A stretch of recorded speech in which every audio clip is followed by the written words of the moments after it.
Hallelujah. Isang magandang araw po sa bawat isa. Good morning po. Good morning po. May I request everyone to form a small group and let's pray for the service ngayong umaga. God bless us all.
Yung mga target. Pwede mo palakpakan po natin ang Panginoon. Hallelujah! Come on, make some joyful noise to our God. And before we proceed, mari bang batiin mo yung katabi mo, ngitian mo, and just speak your blessing and favor upon them. Ayan, ngitian niyo po sila and just speak love sa kanila. Speak life. Ayan. And before po tayo magpuri sa Panginoon, maari bang marinig ko ang isang malakas na hallelujah sa bawat isa? In 1, 2, 3, go! Hallelujah! In 1, 2, 3, we go! Hallelujah! Isa pa, once more! In 1, 2, 3, go! Hallelujah! Hallelujah! Hallelujah! It means to praise the Lord. And this day po, isa-set natin yung minds and yung attention natin para bigyan ng papuri ang Panginoon. Amen po ba? Amen. And let's pray. Heavenly Father, come on, let's open our mouth and bless our God today. Lord, indeed, Panginoon, napakadakila mo, napakabuti mo, Panginoon, napakabanal mo, Panginoon, oh God. And Lord, you are the creator of the heavens and the earth. And Lord, with you, walang mahirap sa inyo, Panginoon, oh God.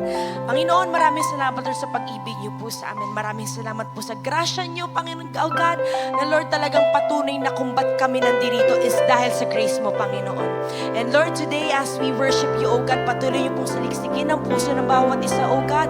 Lord, see if there are any iniquities in us, Panginoon. And Lord, nanghihingi kami ng kapatawaran, oh God. Lord, gusto namin, Panginoon, maging katanggap-tanggap ang papuri ng bawat isa, oh God. And Lord, today, Panginoon, oh God, ano man ang pinagdaanan namin, oh God, we may have grown tired or weary, we may have been victorious, oh God, but Lord, that doesn't change the fact that you are good, Panginoon, and you deserve all the praise and glory, Panginoon. Kaya Lord, we will never stop singing of your love. We will never stop singing of your grace today, oh God. And Lord, we pray that you inhabit the praises of your people. And everybody shout, Amen and Amen. Hallelujah. Come on, let's lift those hands up for the Lord. Maari bang itaas ang kamay para sa Panginoon? We're gonna sing of His great love today. Hallelujah! Maari bang ipataas pa natin? Hallelujah! Come on, let's sing to the Lord. Your grace for me will always be more than enough, more than enough. The power of Jesus Christ in me, more than enough, more than enough, because my heart is full and my soul is free. In my weakness, you had a plan for me, and I can't stop singing about your love. No, I can't stop singing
sa buhay na walang hanggan na ibinigay ng Panginoon sa atin. Sumigaw ng Amen!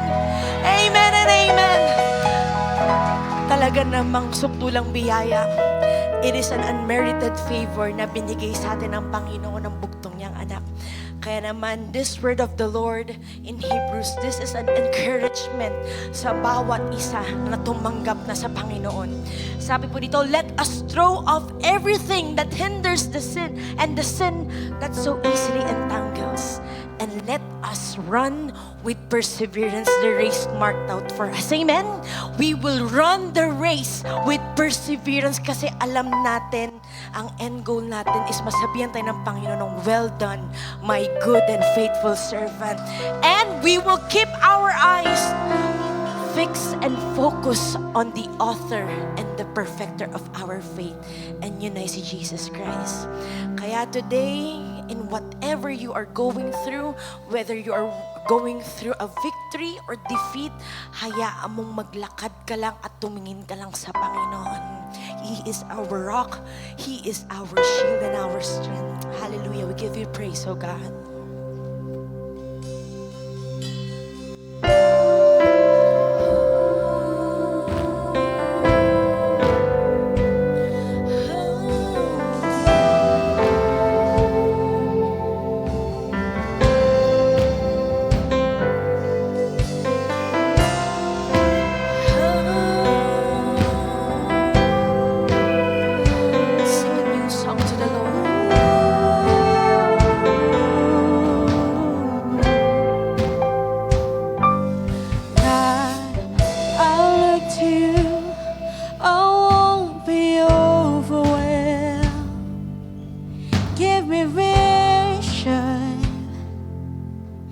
To see things like you do, God, I look to you. You're where my help comes from. Give me wisdom. You know just what to do.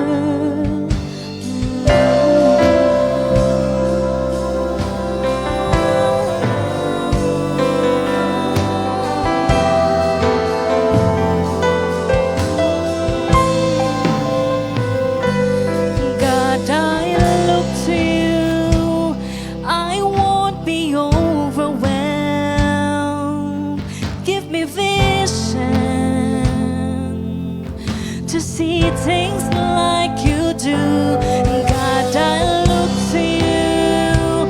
You're where my help comes from. Give me wisdom. You know just what to do. I will love you, Lord, my strength. Come on, sing. And I will love you, Lord, my shield. And I will love you, Lord, my rock. Forever all my days, I will love you, God. Oh, sing to the Lord a love song from your heart.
forever all my days I will love you, God.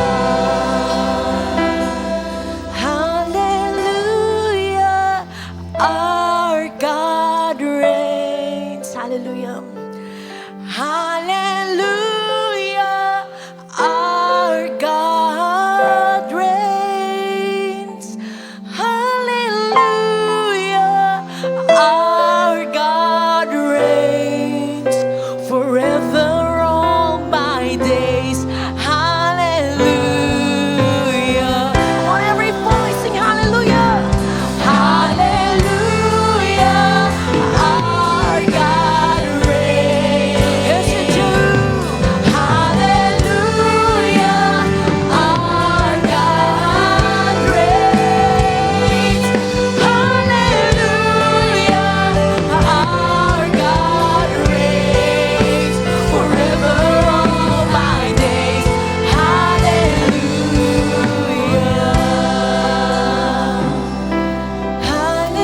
Hallelujah, our God reigns over every circumstance.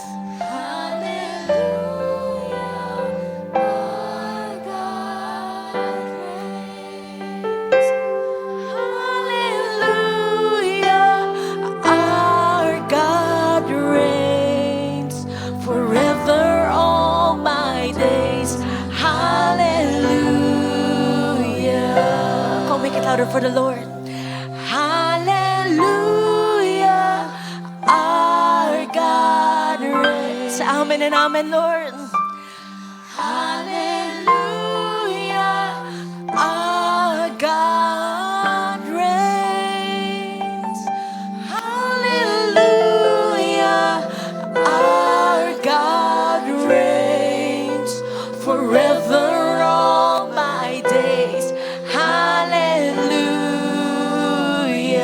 Come on, give him all the praise, give him all the honor. Never stop singing to his holy name, for his name is great and powerful, and no one can stand against.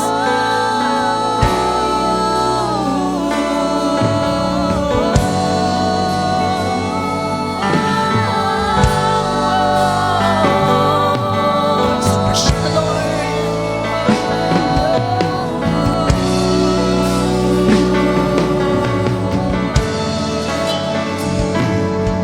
Your name is the highest. Your name is the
risen Savior namin, oh God. Lord, Ikaw ang Redeemer namin. Lord, You are Emmanuel and You are with us, Panginoon.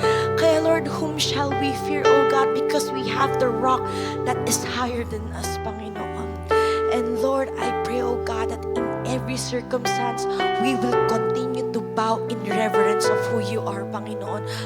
Lord, You are a holy God, and Lord, deserve mo, Panginoon, oh God, yung lahat ng papuri, Panginoon. Kaya Lord, this day, we continually pray, oh God, that open the hearts of everyone in this place, oh God, and even those who are watching online, oh God. Na Lord, gawin niyo pong matabang lupa tong puso namin, Lord, na handang tanggapin yung salita mo, Panginoon, oh God. Lord, we believe that Your word is alive, Panginoon, oh God. And Lord, we stand in confidence, Panginoon, oh God, na Lord, mawasak mo ng mundo, Panginoon, ang salita mo mananatili, oh God. Kaya Lord, today, Panginoon, allow us to enjoy Your presence, Panginoon, oh God. And Lord, we know that You inhabit the praises of Your people. Lord, mainit namin binabalik sa lahat ng papuri, lahat ng awitin, Panginoon, oh God. And Lord, we truly adore You, we honor You, Panginoon, oh God. And Lord, we lift Your name on high, oh God. Maraming salamat, Panginoon. And lahat ng pinalaya ng Panginoon ay magsabi ng Amen and Amen. Hallelujah. God bless us all and we may all be seated.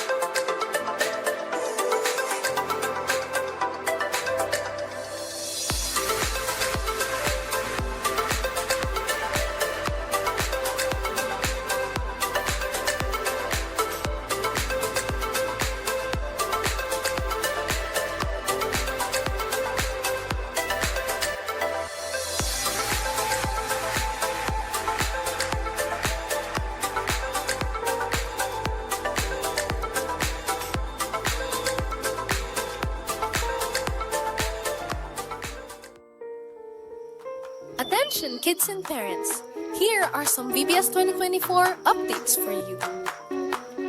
Please be informed that our first day has been moved to May 18, 2024. Still every Saturday from 8 a.m. to 12 p.m. And if you're not yet registered, here's some good news for you. Registration is still open, with the registration fee of only 50 pesos inclusive of the student manual, certificates, and ribbons. We are still open for sponsorship, so come visit us at our booth in the lobby after the service. God bless you! Yesterday was a moment. Today is a movement. Tomorrow is a legacy in the making. As we move as one church, rising above, going beyond, exceeding further, honoring patience and boundaries. Our journey continues, a relentless pursuit, shaping the next generation. Ignite your passion, increase your commitment, intensify your faith. As one mind, let us move forward.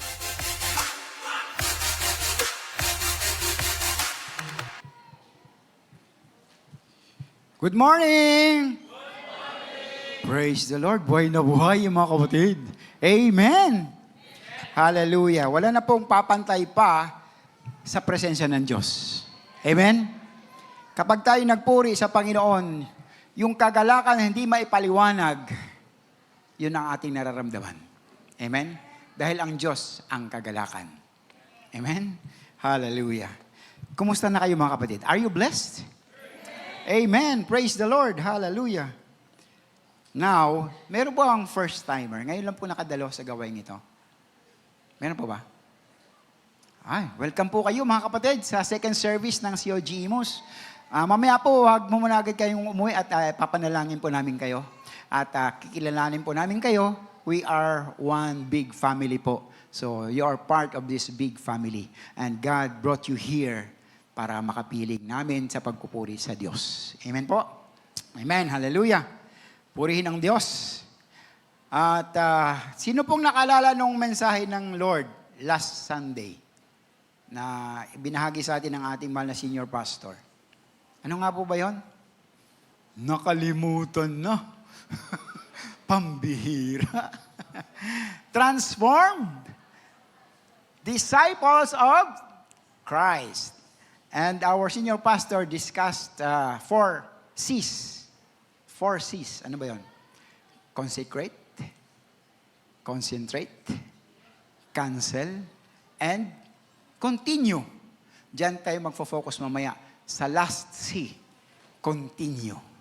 Pero bago tayo dumako sa mensahe ng Panginoon, may papakita mo na sa inyong caricature. At tingnan nyo kung anong observation nyo dito. Ano pong interpretation nyo dyan? Ayaw na. Lugo-lugo na siya eh. Tigil na siya, ang haba na ng kanyang hinukay. Wala siyang nakitang diamond. Pero isang hampas na lang, nandoon na. Kaya lang, anong nangyari? He lose hope? No? Or, give up na ako. Yoko na, wala na akong makita.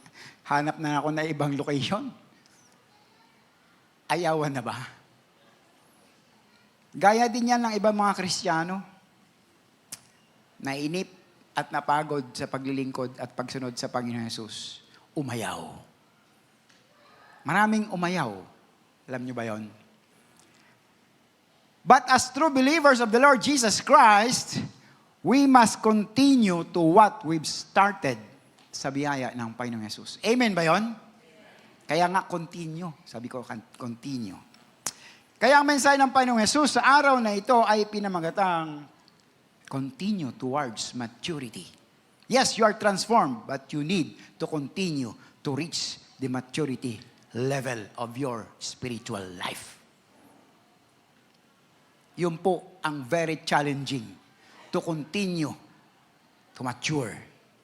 Ang ating teksto, first of Philippians chapter 3 verses 14 to 16. Ang sabi diyan, I press on toward the goal for the prize of the upward call of God in Christ Jesus. Let those of us who are mature, ulitin ko, think this way. And if in anything you think otherwise, God will reveal that also to you. Only let us hold true to what we have attained. Tayo manalangin. Father God in heaven, thank you for this wonderful day that you've given us, Panginoon o God. Thank you for the reading of your word. Salamat, Panginoon o Diyos, sa aming Ama, for this wonderful morning na kami ay binigyan niyo ng bagong buhay, pag-asa at kalakasan. At kami ay nakapagpuri, nakasamba sa inyo, o Diyos. Ngayon, makikinig kami na inyong salita. Kung meron kang nakikitang karumihan, kasalanan sa aming mga puso't isipan, linisin niyo po kami, o Diyos. Forgive us all our iniquities. Ganon din, pinatawad na rin po namin ang mga nagkasala sa amin, O Diyos. Lord, patuloy kang manguna sa amin. Give us wisdom, understanding, O Holy Spirit, to comprehend your message, O God. At naway tumimo sa aming mga puso't isipan, aming may sapamuhay at aming may bahagi sa aming kapwa.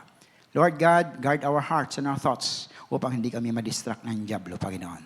Thank you, God. In Jesus' name we pray. Amen and amen.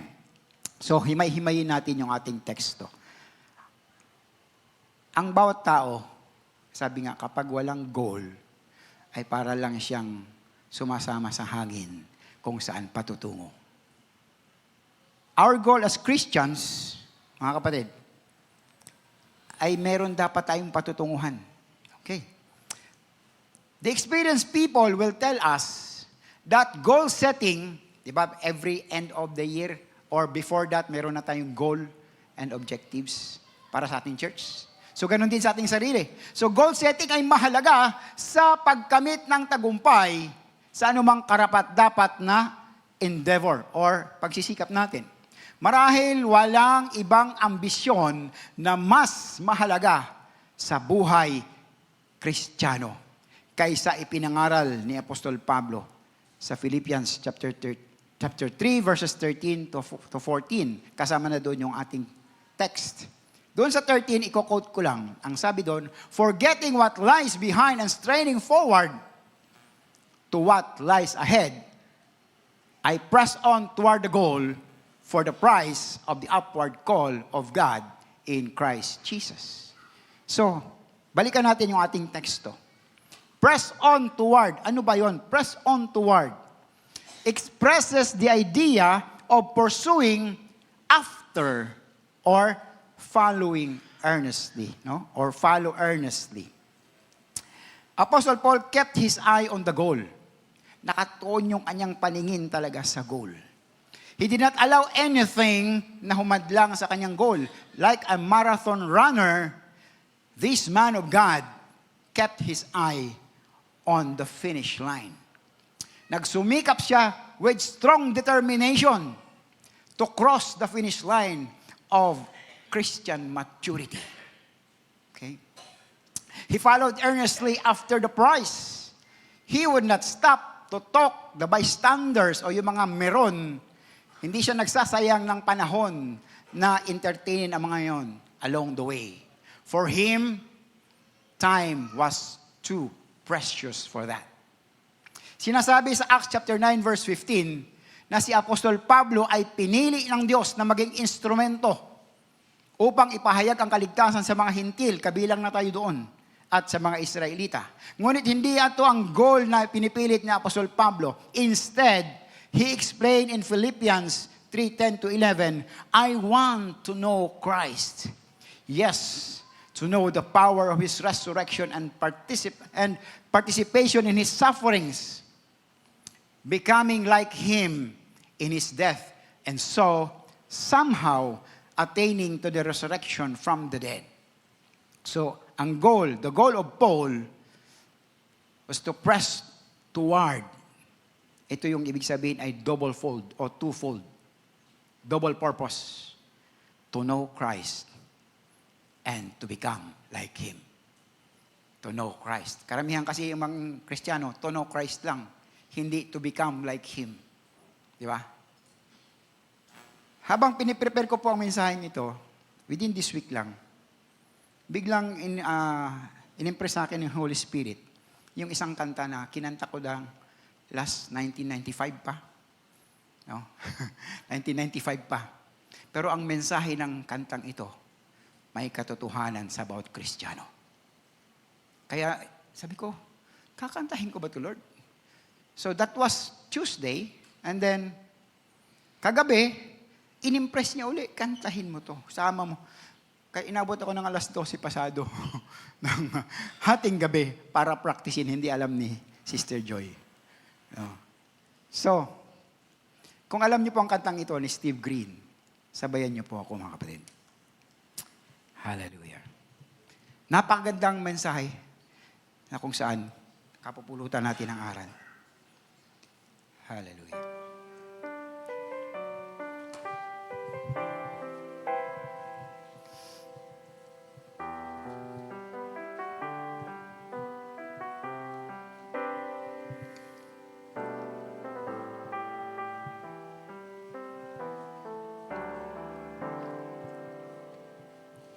Just the time I feel that I've been caught in the mire of self. Just the time I feel my mind's been bought by worldly wealth. That's when the breeze begins to blow. I know the Spirit's gone, and all my worldly wanderings just melt into His love. Oh, I want to know you more. Deep within my soul, I want to know you. Oh, I want to know you, to feel your heart and know your mind. Looking in your eyes stirs up within me Christ that says, I want to know you. Oh, I want to know you more.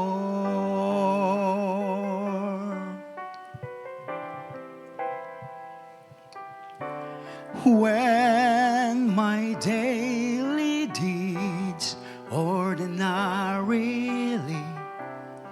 lose life and song, my heart begins to bleed sensitivity to Him is gone.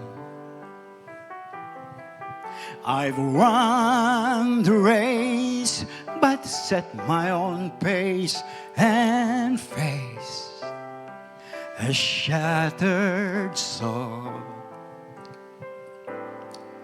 Now the gentle arms of Jesus warm my hungering to be a whole. Oh, I want to know you more. Deep within my soul, I want to know you. Oh, I want to know you, to feel your heart and know your mind. Looking in your eyes, tears up within me. Cries that say, I want to know you. Oh, I want to know you, and I will give my final breath to know you in your death and resurrection. Oh, I want to know you more. Oh, I want to know you more. Lord, I want to know you more. Hallelujah. Praise the Lord. Glory to God in the highest. Napakagandang awitin na kung saan even ourselves kalaban natin sa paglago sa ating Panginoon. Tandaan natin mga kapatid, it is the devil's business to distract us from the goal. Hindi lang yung ating sarili, even the devil. Okay? Lalo na siya. Gagawa at gagawa siya ng kaparaanan upang tayo ay manghina. Upang tayo ay tumigil sa ating paglilingkod at pagsunod sa ating Panginoon Hesus. If we take time to answer the bystanders o yung mga meron, mga kritiko, mauubusan tayo ng time. Mawawala tayo sa focus. If we give ourselves to anger, hindi tayo matatapos ng maayos, kapatid. Mga kapatid, we will get the prize when we reach the goal. The goal has not arrived yet. Excited na ba tayo marinig ang sasabihin ng Lord? Excited na ba tayo na marinig yan? Well done, good and faithful servant. Pero, may pero eh. Ang sabi ng Panginoong Hesus, if any of you wants to be my follower, you must give up your own way. Take up your cross and follow me. Yun lang. Yun lang. Ang pagsuko ng ating sariling mga kaparaanan, pagpasa ng ating cross at pagsunod sa ating Panginoon Hesus, ay mga gawain ng isang tunay na Kristiyano na nagsusumikap tungo sa layuning maging higit na katulad ng Panginoon Hesus. Mga kapatid, pinapanatili nating dalisay ang ating sarili sa pamamagitan, through, yung pagtulad natin sa Panginoong Hesus, sa tamang pamumuhay. 1 Corinthians chapter 11 verse 1 and Romans chapter 13 verses 12 to 14. Paki-take down nyo na lang at basahin nyo sa bahay.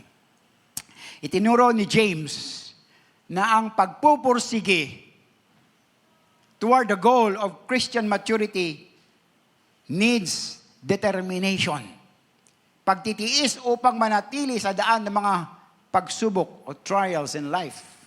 Sabi niya sa James chapter 1 verses 2 to 4, "Consider it pure joy, my brothers and sisters, whenever you face trials of many kinds, because you know that the testing of your faith produces perseverance." Pag hindi kayo nakaranas ng testing, kabahan kayo. Kapag walang pagsubok sa inyong buhay, dapat kabahan kayo. Let perseverance finish its work so that you may be mature and complete, not lacking anything. Kung sa Tagalog, ituring ninyong buong kagalakan kapag kayo'y nahaharap sa sari-saring pagsubok. Yamang inyong nalalaman na ang pagsubok sa inyong panampalataya ay nagbubunga ng pagtitiis. Doon tayo nasusubukan kung hanggang saan ang ating pananalig sa ating Panginoong Diyos. Because a Christian life is not a bed of roses. Di ba? All those believers, the early believers suffered persecutions. We are so blessed sa panahon natin ngayon, wala nang gaanong persecution, di po ba? Wala na yung puputulan ka ng ulo, hahatiin ka, papahata ka sa kabayo. No? Wala nang ganun, ano?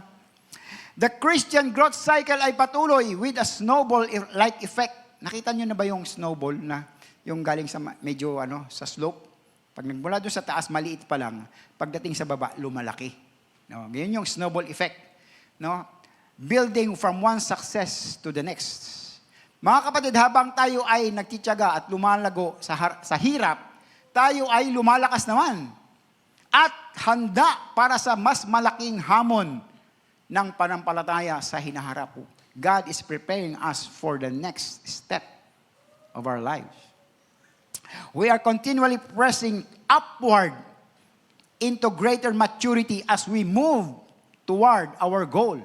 Dapat yun ang ating goal, masidhing, adhikain, layunin. Our full potential of complete and perfect maturity in Jesus Christ.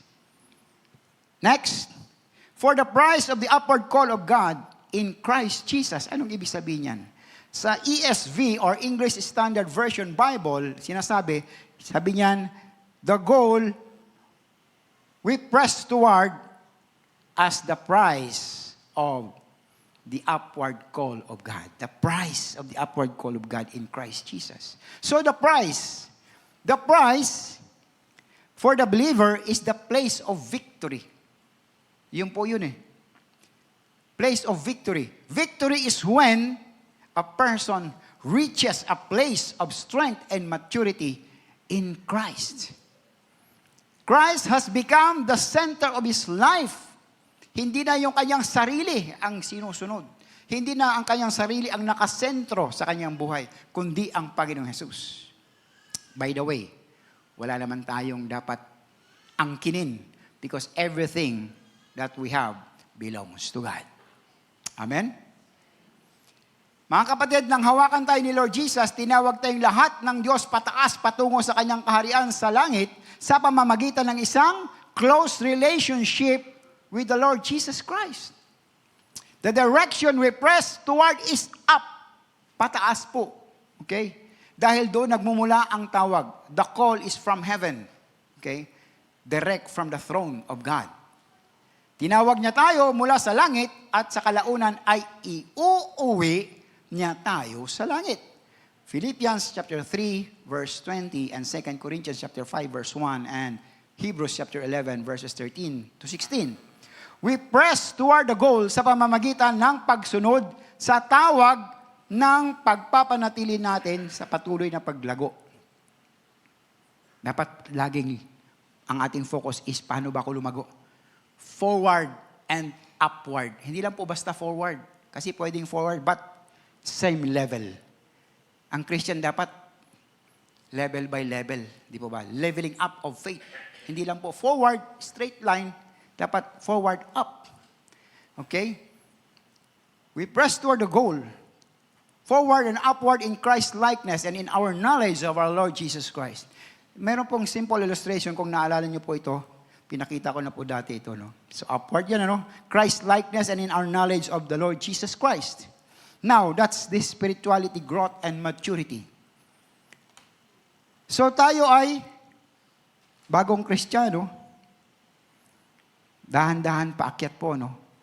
This is our daily living under the Lordship of Christ. Spiritual infant, bata pa lang, sanggol pa lang tayo sa panampalataya, then lumalago. But as you can see, there are slope, there are mga lubak-lubak na ito, those are trials. Hindi smooth yung slope. Ibig sabihin, may mga pagsubok.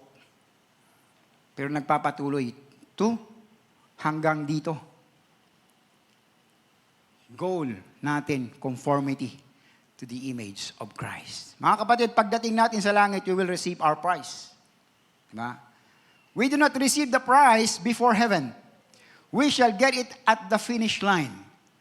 This is the reason why Paul was driving or pressing forward. Now, let's go to the next phrase. In Christ Jesus, our positional truth before God in Christ. Ano ibig sabihin yan? Pareho tayo ng katayuan sa harap ng Diyos, gaya ng Panginoong Jesus. Dahil inari na tayo ng Panginoong Jesus, di po ba? When we stand before God at the upward call, we will stand there in Christ. Ang ating karapatang tumayo sa harap ng Diyos ay ang ating katayuan kay Kristo. Kaya siguraduhin natin na maayos yung ating katatayuan sa Panginoong Jesus. Do you have relationship with the Lord Jesus? Amen? Amen. Konti lang yung nag-amen ha.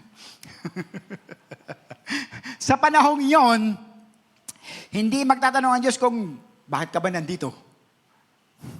The question might be, what did you do with your Christian life? What did you do with your Christian life? Was it profitable like yung pakinabang bang buhay? Or did you waste it? Sinayang mo lang ba ang buhay Kristiyano? Kaya naman ang mga kapatid, ang susunod nating tatalakayin ay our spiritual maturity. So ang ating teksto ay Philippians chapter 3 verse 15, let those of us who are mature, think this way, and if in anything you think otherwise, God will reveal that also to you. So itong verses 15 and 16 ng chapter 3 ng Philippians, submit the life that pleases God. A life that pleases God is one of maturity. Now, the question is, what is spiritual maturity? Can we consider our age when we accept the Lord Jesus Christ, let's say 1970 up to now? Can we consider I'm mature? Or you are mature? Masasabi ba nating spiritually mature ang isang mananampalataya base sa tagal na panahon na tinanggap niya si Lord Jesus as Lord and Savior? Let's talk about it. Spiritual maturity is a consistent display of the image of Jesus Christ in the character of the believer. Consistent, hindi moody. Okay? Made possible by the influence of the Holy Spirit. Pagkatapos ng kaligtasan, sinisimulan ng bawat Kristiyano ang proseso ng espiritual na paglago with the intent of becoming spiritually mature. Sa ating mga manampalataya, the word maturity, medyo palasak na sa atin, ano? Kadalasan ginagamit upang ilarawan ang degrees of growth in Christian character. Sa ganitong paraan, ipinapala sa atin na ang parehong goal or layunin ng buhay Kristiyano na ang pagkakayo ng ating buhay dapat sa image of the Lord Jesus Christ. Gayon din ang process ng paglago na nagre-resulta sa goal na yon. According to Apostle Paul, ito ay isang continuous process. Tuloy-tuloy na proseso. Hindi ito natatapos hanggat buhay tayo. Kaya yung mga nagsasabing, alam ko na yung Bible, alam ko na yung preaching na yun . Hindi parang sinabi mo na yung Bible, parang comics. Alam mo na agad, di ba? Ay, alam ko na yun, wala nang suspension. Pero yung yung president ng school, ng Korean school na pinag-aralan ko dun sa Saudi, na pumunta at dumalaw ng graduation namin. 2013, sabi niya sa amin, 27 times na niyang nabasa ang Biblia from Genesis to Revelation. And counting. That was 2013. Ilang taon na hanggang ngayon, di ba? So, hindi siya nagsasawa because the Word of God speaks to us in different situation. Iba't iba ang kanyang mensahe sa atin. Di po ba? Kaya hindi mo masabing, nabasa ko na yung Bible eh. Okay ka na yan, okay na yan. Alam ko na yung preaching mo eh. Kasi hindi mo binibigyan ng pahalaga ang salita ng Diyos. Ikaw rin ang lugi pag ganyan ang iyong attitude. Continuous process na hindi matatapos sa buhay na ito. Ang sabi ng Apostol Pablo sa Philippians 3:12-14, tungkol sa pagkakilala niya sa lubusan ng Panginoong Jesus. I use the Tagalog version. Hindi sa nakamtan ko na ang mga bagay na ito. Hindi rin sa ako'y ganap na. So hindi niya inaaring malago na siya. No? Ngunit sinisikap kong makamtan ang gantimpala sapagkat ito ang dahilan kung bakit ako'y tinawag ni Kristo Jesus. Mga kapatid, hindi ko ipinapalagay na nakamit ko na ito. Ngunit isang bagay ang ginagawa ko habang nililimot ko ang nakaraan at sinisikap na marating ang layuning nais kong makamtan. Nagpupunyagi ako patungo sa hangganan upang makamtan ang gantimpala ng pagkatawag sa akin ng Diyos sa pamamagitan ni Kristo Jesus, ang buhay na nasa langit. Amen? Kaya nga sabi nga niya, di ba? Huwag kang magmayabang na malago ka na, baka bumagsak ka. Because even him, hindi niya inaaring malago na ako. Oh, apostle ako. Walang ganon. Continuous process. Now, gaya ni Apostol Pablo, mga kapatid, we have to press continually toward deeper knowledge of God in Christ. Ang ating espiritual na paglago ay isang tungkulin nating mga manampalataya na ating ipamuhay under the Lordship of Jesus Christ. One definition of Lordship that may help us. All I am and all I have belong to Jesus Christ. Amen? Everything sa Panginoon. We don't have. We are nothing. Itong definition na ito ay it covers all areas of our lives. Myself or yourself, ourselves, our time, our possession, our treasure, our relationships, our abilities, everything that we have belong to Jesus. So sino unahin natin? Sarili natin o si Jesus? Si Jesus, di po ba? Christian maturity requires a progressive reorientation of one's priorities. Changing over from pleasing self to pleasing God. Yun na yun. And learning to obey Him. Yun na yung magiging pag-iisip natin. Lord, I want to please you. Lord, I want to glorify your holy name. Be magnified in myself, in my life. Be magnified. Ang buhay Kristiyano ay isa sa progresibong paglago na may maraming stages of maturity. Different stages. Di po ba? Ang susi sa maturity ay consistency o pagpapatuloy. Tiyaga sa paggawa ng mga bagay na alam natin na maglalapit sa atin sa ating Panginoong Diyos. Ang mga gawain ito ay tinutukoy bilang mga espiritual na disiplina that include things such as daily Bible reading, daily meditation of the Word of God, memorization of the Word of God, daily prayer, fellowship, ang sabi ng banal na salita ng Diyos sa Hebrews, huwag niyong pabayaan ang ganitong pagtitimon.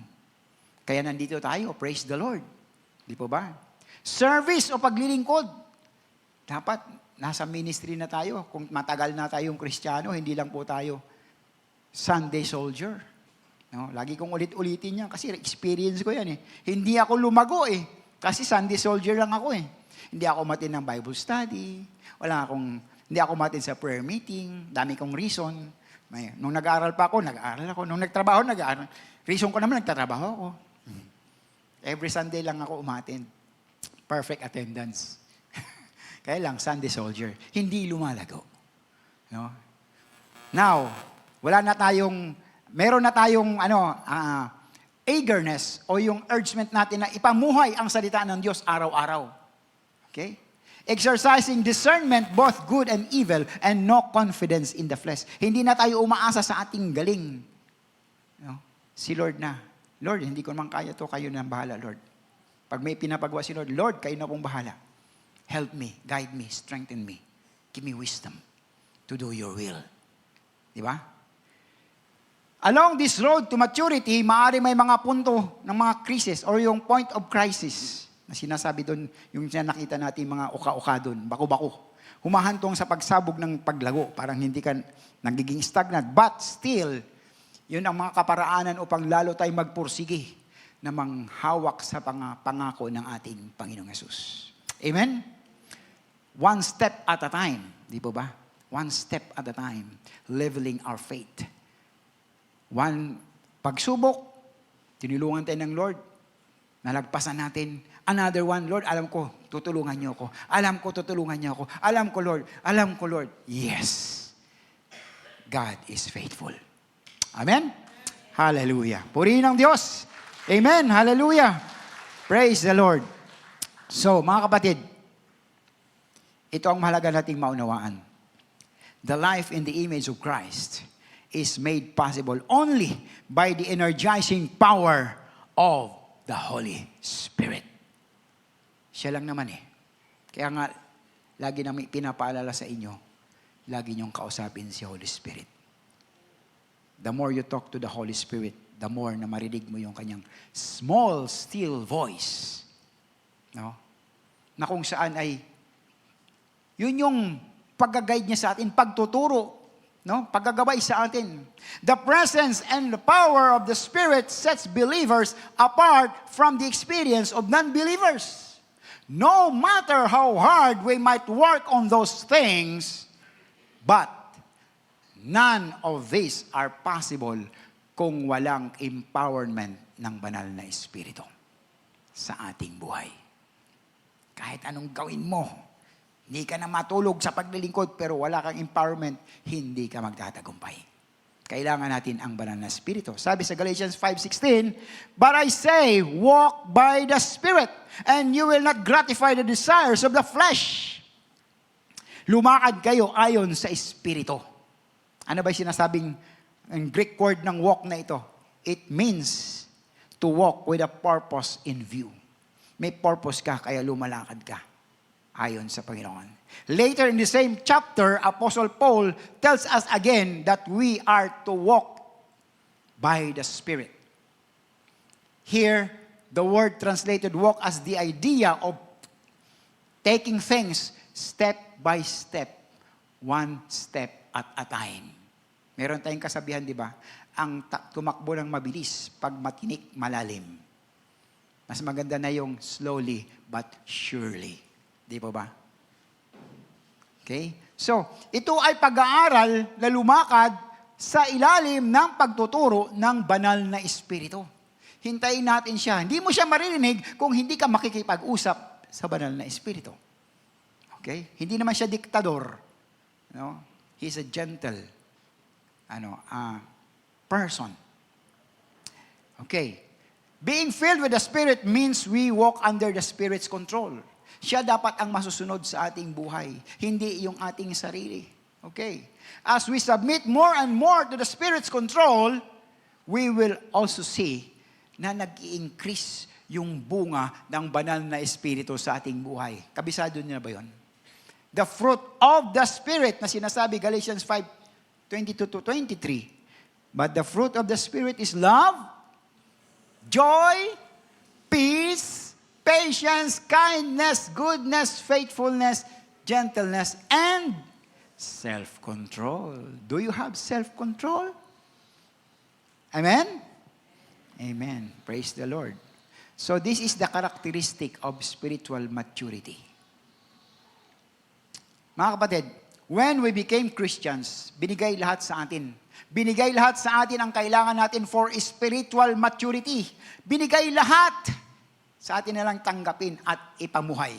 Apostle Peter tells us in 2 Peter chapter 1 verse 3, His divine power has granted to us all things that pertain to life and godliness.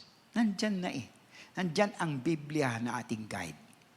Through the knowledge of Him who called us to His own glory and excellence. Ang Diyos lamang ang ating mapagkukunan. He is the only resource. At ang lahat ng paglago ay nagmumula sa pamamagitan ng grace ng Panginoong Jesus. But we are responsible to make the choice to obey because God gave us the free will. Di po ba? The free will. Kaya it's our choice. Kung nais mong maligtas, lumago sa Panginoong Jesus, sumunod ka sa Kanya. Pero kung gusto mong diyan ka na lang, stagnant, manatili ka na lang sa iyong sitwasyon, huwag ka nang sumunod. Apostle Peter again helps us. Sabi niya, for this very reason, make every effort to add to your life or to your faith virtue. And to virtue, knowledge. And to knowledge, self-control. And to self-control, perseverance. And to perseverance, godliness. And to godliness, brotherly kindness. Brother. And to brotherly kindness, love. Di ba? For if you possess, tinan nyo ha, for if you possess these qualities and continue to grow in them, they will keep you from being ineffective and unproductive in your knowledge of our Lord Jesus Christ. Yung pala susi. Di ba? Yung pala susi. Nagsimula sa faith. Faith. Then virtue, then knowledge, and self-control, perseverance, godliness.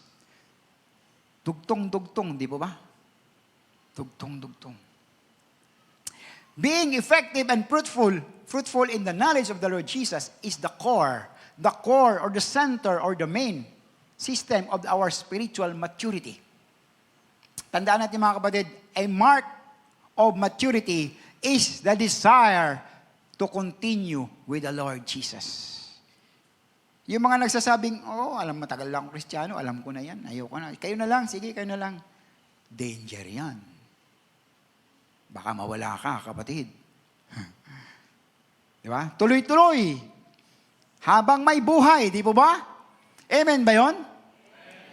Apostle Paul addressed the brothers in Corinth. Yung mga kapatid natin sa Corinto, nakausap ni Apostol Pablo, matagal na mga Kristiyano, pero hindi niya matatawag na kapatid na malago. Ang sabi niya, brothers, I could not address you as spiritual, but as worldly. Sa ibang translation, carnal, as infants in Christ. Infants. An infant or baby is totally dependent upon someone else for nourishment. Naturally. Wala pa silang kakayanan, di po ba? Si Apostol Pablo ay hindi makapagsalita sa mga taga-Korinto bilang mga taong kayang pakainin ang kanilang sarili. Kinausap niya sila bilang mga babies na umaasa sa iba para makakain. They did not know how to feed themselves spiritually.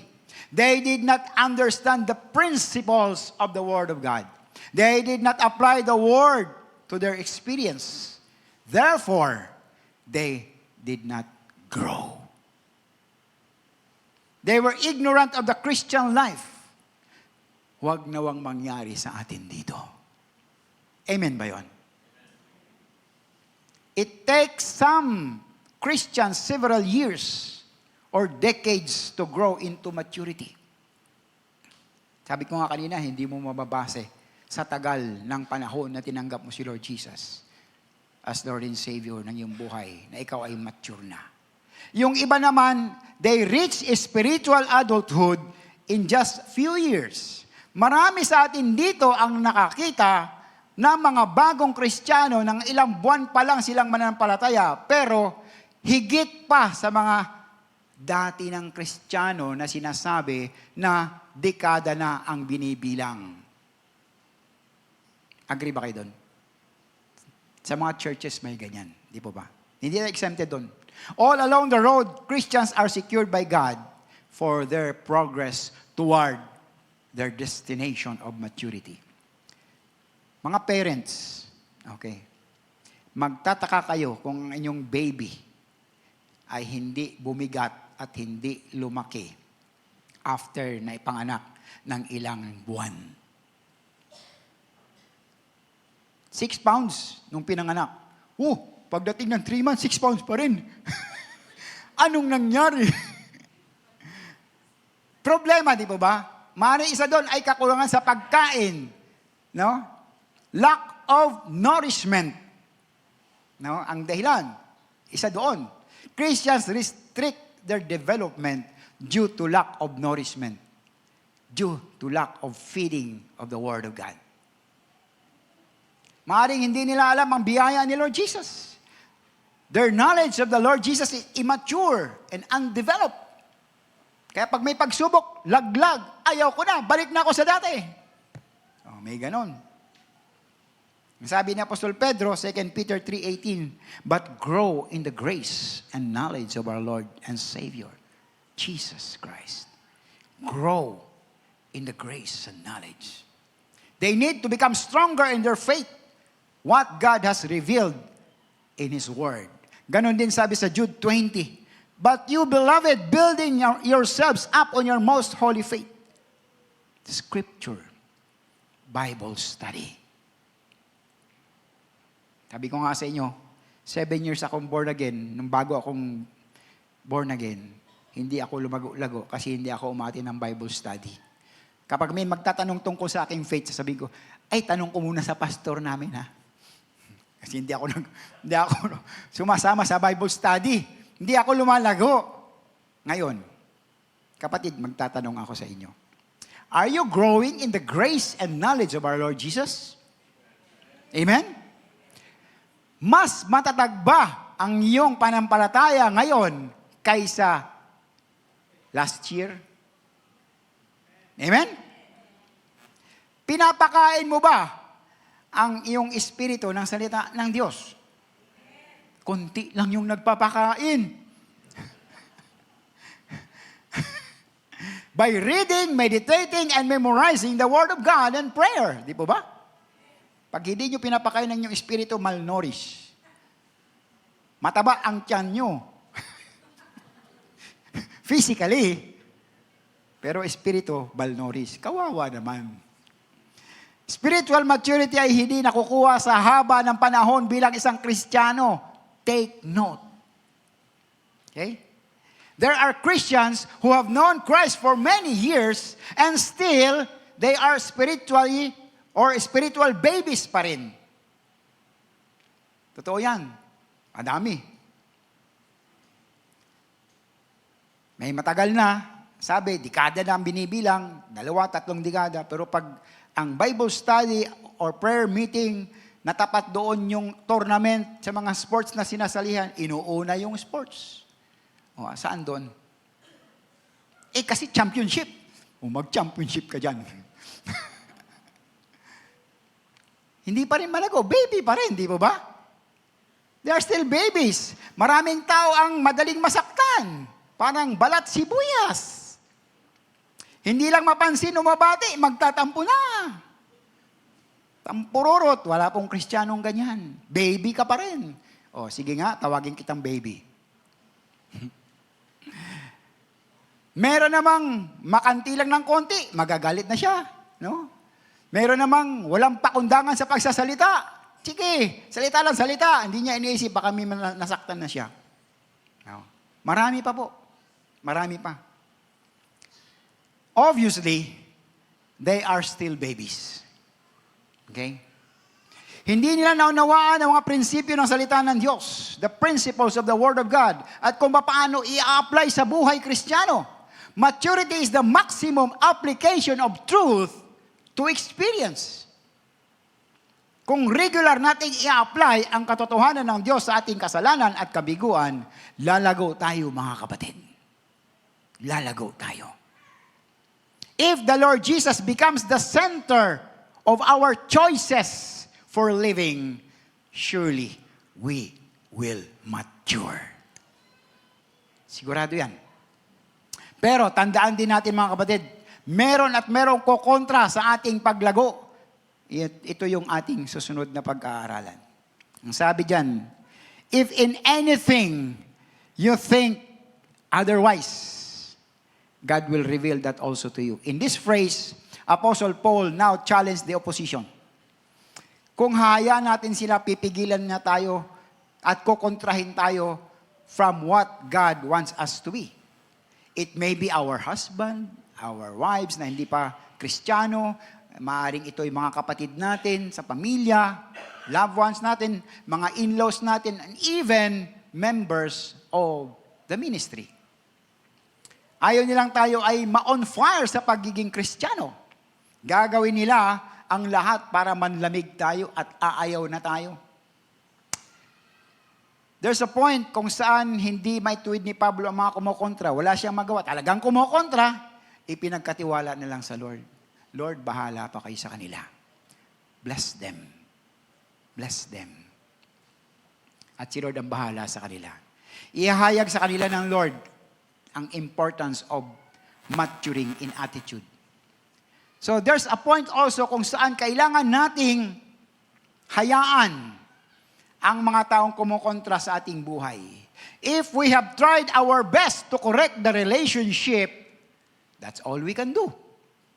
Hindi naman natin sila mapupursigi o mapipilit, di ba? There's only one way to go with the Christian life. Ano yun? Forward, up. Alright? Don't stay. Don't stand still. Tuloy-tuloy lang. Up. God's revelation is the Word of God. Di ba? Yun ang revelation ng Lord, yung kanyang salita. Eventually, God will straighten out the opposition kung iaayon nila ang kailang pag-iisip sa salita ng Diyos. Nagagawa ng salita ng Diyos na baguhin ang isang tao na hindi kayang baguhin ng isang tao naman, di ba? So lahat ay kayang baguhin ng salita ng Diyos na hindi natin kayang gawin. Ayun ba yun? Walang imposible sa ating Panginoon. Ang tanong, kapatid, do you let other Christians na alisin ka sa iyong goal? Hayaan mo ba siyang mawala ka sa goal mo? Na lumago? Natitisod ka ba sa iba pang mga runners on the road of spirituality? Kapag sinubukan ng iba na pabagsakin ka sa iyong goal, bumabangon ka ba, pinapagpag ang alikabok, at muling lalarga, magpapatuloy? Or, maglulupasay ka dyan sa kalsada at galit na galit dahil natisod ka ng isang tao. Kasi ikaw eh. Or do you have the attitude na wala akong pakialam kung sino man yung humadlang sa akin. I'm getting back into the race. I am moving on. Or I'll move forward up. Ang sabi sa Hebrews chapter 12 verse 1 and 2. Therefore we also since we are surrounded by so great a cloud of witnesses. Ang tinasabi mga witnesses diyan, the heroes of faith listed in chapter 11 of Hebrews. Let us lay aside every weight and the sin which so easily ensnares us, and let us run with endurance the race that is set before us, looking unto Jesus, the author and finisher of our faith. Kay Lord lang tayo talaga dapat nakatigin. Who for the joy that was set before him endured the cross, despising the shame, and has sat down at the right hand of the throne of God. Sa ating pagpapatuloy sa ating goal towards maturity, mga kapatid, kailangan tayong lumakad by the same rule and mind. Paano yung pastor? Same rule and same mind. Pag-aralan natin. Walk by the same rule and mind. Philippians chapter 3, verse 16. Kinuha ko po ito sa New King James Version. Nevertheless, to the degree that we have already attained, let us walk by the same rule. Let us be of the same mind. Nevertheless, anong ibig sabihin yan? Just one more thing. Just one more thing. This brings out the main point of the maturity process sa ating pinag-aaralan. Kapatid, every true Christian grows to some degree. Hindi pwedeng hindi lalago ang tunay na Kristiyano. Amen ba yun? Kung tunay kang Kristiyano, lumalago ka. Kahit pa konti-konti. Sabi nga, one step at a time. One step at a time. Ang level or the level na kung saan tayo ay lumago, ginagamit natin itong reference. O, napagtagumpayan mo na. Example, nagkaroon ka ng problema sa pananalapi, tinugon ng Lord. Wow, nakalagpas ka na doon. Sumunod naman pagsubok, karamdaman, Lord, pinagaling naman sa Panginoon. O, another, di po ba? Ganon ang ating Diyos. Yung ating paglago, nakadepende sa ating panampalataya sa ating Panginoong Yesus. Amen? Kung paano tayo manghawak sa kanyang mga pangako. Now, past development is the basis for future growth. Mas matatag ang base, mas malakas ang superstructure. Di ba ba? Pag matatag yung base o foundation ng bahay mo, mas matatag yung bahay mo. Di ba ba? Kaysa yung nakabaon sa malambot na pundasyon. Babagsak at babagsak. So the word attained to arrive at. Those who had grown in Christ in Philippi had come only so far. Hindi gaanong lumago yung mga kapatid sa Philippi. Kinakailangan pa ng karagdagang paglago. Sabi nga, once some Christians realize itong danger. Kapag na-realize nila na, ay malago na ako. Malago na ako, okay na ako. Hindi na sila nagpapatuloy. Okay na ako eh. Nandito na ako sa ministry, okay lang, nandun sa mga outreach ministry, no? O kaya sa worship ministry, iba't ibang ministry. Yun ang danger. After growing for a while, lumihis sa pagbabago. Take note, the most challenging period of human development is the adolescent or the teenage period. Diba? Maraming napapahamak sa mga teenagers. Mapusok, mainit. Yung time na akala natin ay alam natin lahat. Pagsasabihan ng magulang, ay alam ko yan. No? Diba? Na-experience natin yun? Na-experience namin yun. Diba? Lalo sa kapanahunan ngayon. Tama yun, di ba mga kapatid? The most challenging period of human development, the adolescent or the teenage period. Kaya matuwa na kayo pag mga anak nyo ay nasa 20s na. Oh, praise the Lord. Nakalagpas na. Pero patuloy pa rin, di po ba? Because a little knowledge is dangerous because it misleads us into believing that we have arrived. Parang akala natin, okay na tayo, hindi pa pala. Tanong, mga kapatid, meron ba tayong napapansin na paglago sa ating buhay? Meron ba? Yung dating magagalitin, ngayon hindi na. Amen? Yung dating sumpungin ay hindi na. Yung dating may lumalabas na putok at sinta sa ating mga bibig ay wala na. Ano na, pansit? Ano kaya? Have we built spiritual strength? Dapat tayong maging mas mabuting Kristiyano sa taong ito kaysa last year, di po ba? Ibig sabihin, lumalago tayo. Ano ang ating kinakain na spiritual? Ano kaya? Kayo makakasagot niyan. How do we exercise our Christian life? Paano natin in-exercise ang ating Christian life? Are we on spiritual diet? Huy! Spiritual diet. Take note, there is no any biblical justification for a spiritual diet. Wala kang makikita sa Biblia. Okay? We need to eat the proper spiritual food. Ano yun? The Word of God. Sabi, di ba?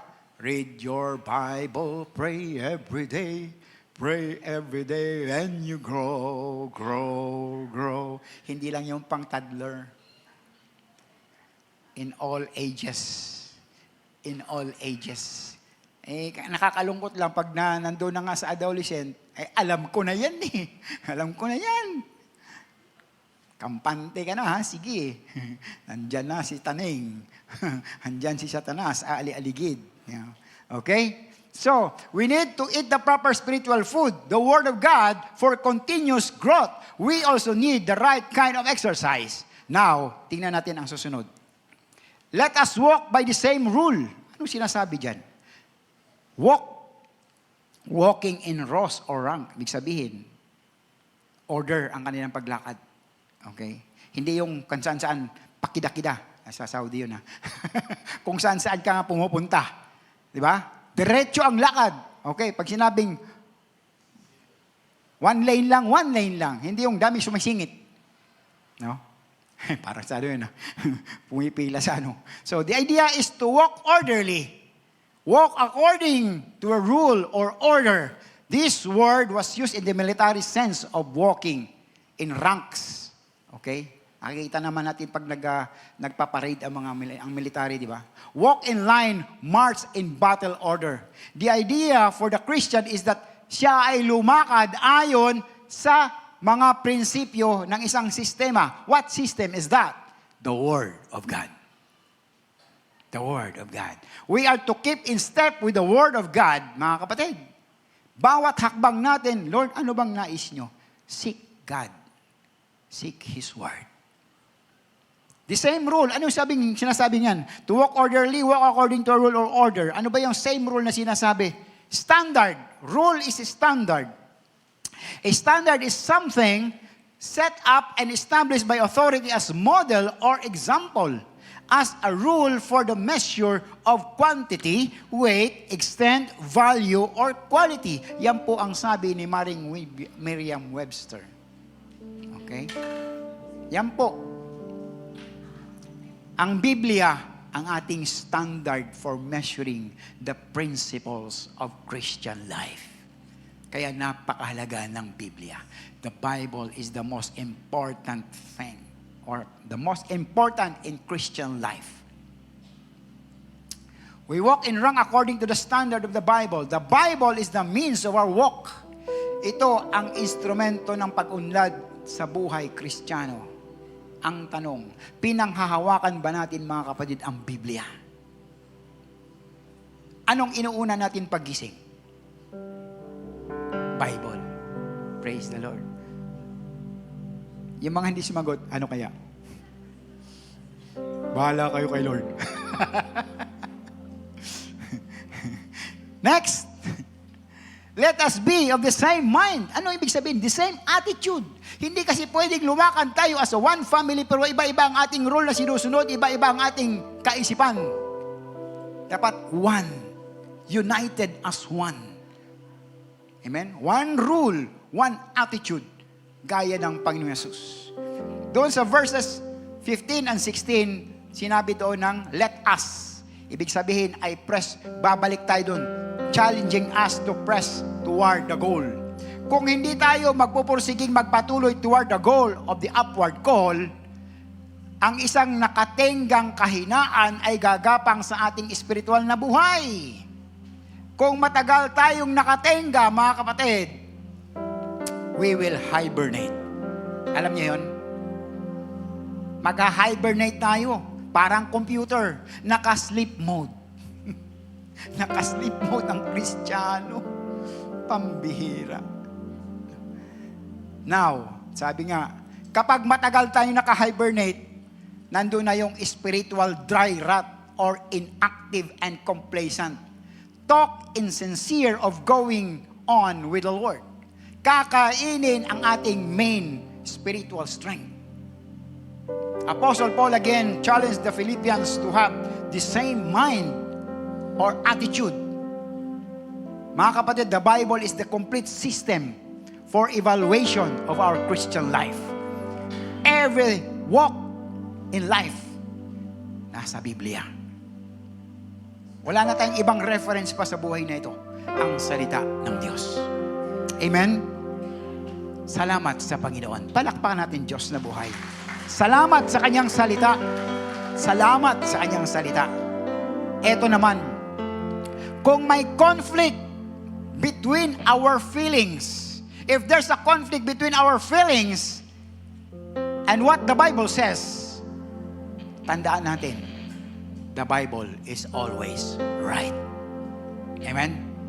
The Bible is always right.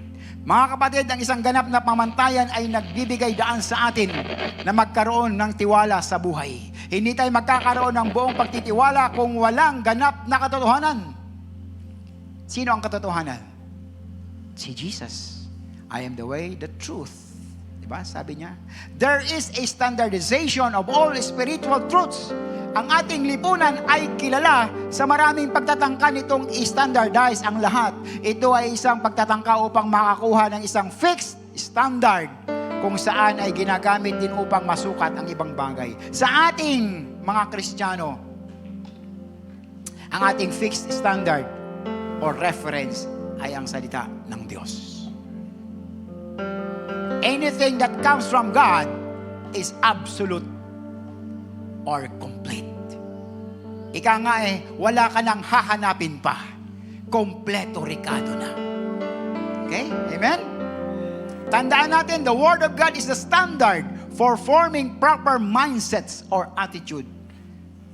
Here's the thing. If we do not continue to grow, we will develop a case of suppressed spiritual development. Kakainin ng mga spiritual na anay, spiritual termites, ang ating kaloob-looban. Kapag ang isang Kristiyano ay natalo ng spiritual inactivity, hindi na siya nauuhaw sa salita ng Panginoong Diyos. Wala na siyang ganang magbasa ng Biblia. Mas inuuna pa niya ang mga K-drama. Mas inuuna pa niya ang mga pasyal-pasyal kaysa magbasa ng salita ng Diyos.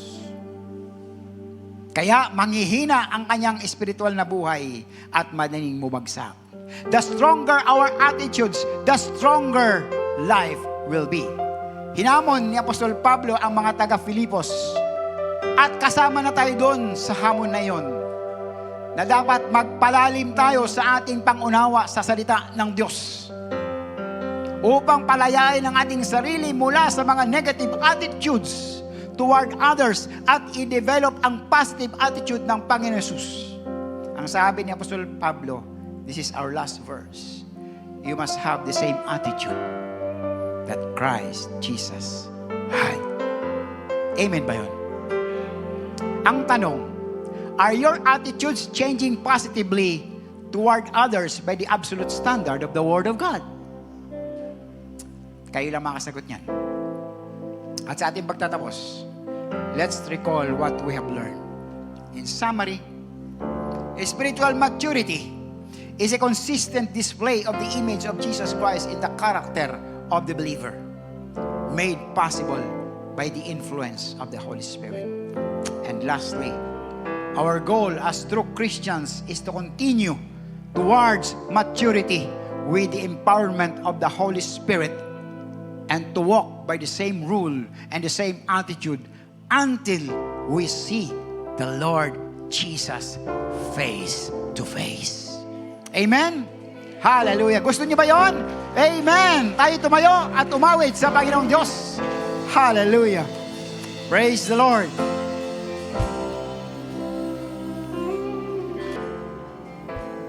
Let the Holy Spirit lead us in every way.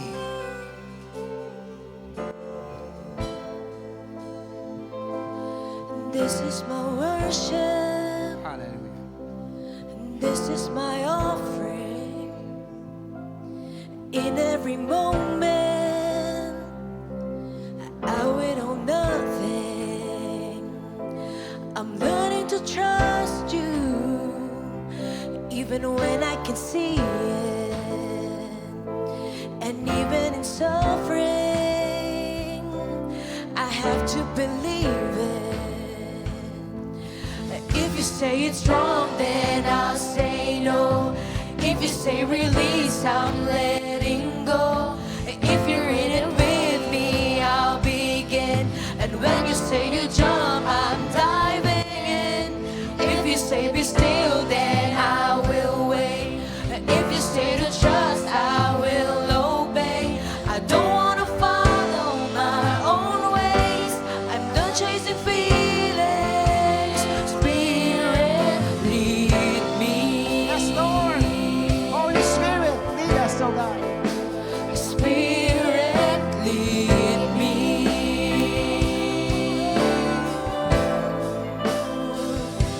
It felt like a burden, but once I could grasp it, you took me further, further than I was asking. And simply to see it's worth it all. My life is an altar, and your fire fall. If you say it's wrong, then I'll say no. If you say release, I'm letting go. If you're in it with me, I'll begin. And when you say a jump, I'm diving in. If you say be still, then I will wait. If you say to trust, I will obey. I don't wanna follow my own ways. I'm done chasing feelings. If you say it's wrong, then I'll say no. If you say release, I'm letting go. If you're in it with me, I'll begin. And when you say to jump, I'm diving in. If you say be still, then I will wait. If you say to trust, I will obey. I don't wanna follow my own ways. I'm done chasing feelings. Spirit, lead me. Spirit, lead me. Spirit, lead me. Spirit, lead me. Spirit, lead me. You deserve it, kapatid. Spirit, Spirit, lead me, oh God. Spirit, lead me. Spirit, lead Spirit, lead me, oh God. Spirit, lead me. Spirit, lead me. Spirit, lead me. Hallelujah. Yes, Lord. Praise the Lord. Praise you, Jesus. Oh, hallelujah. Thank you, Holy Spirit. Thank you for your message, oh God. Thank you, Lord, sa patuloy niyong pagtuturo sa amin, oh God. Thank you for continuously nourishing us, Panginoon, with your word. Lord, thank you. Thank you for this wonderful morning, Panginoon, na binigyan niyo kami, Panginoon, ng pagkakataon na muling makarinig na inyong mga salita. Lord, truly, oh God, you love us so much. Ayaw niyo kami ay malihis ng landas. Bagkos magpatuloy for spiritual maturity until we see you face to face, oh God. Hallelujah! Thank you, Jesus! Thank you, Lord! Thank you, Jesus! Hallelujah! Oh, we praise you, Lord! Oh, we glorify your name.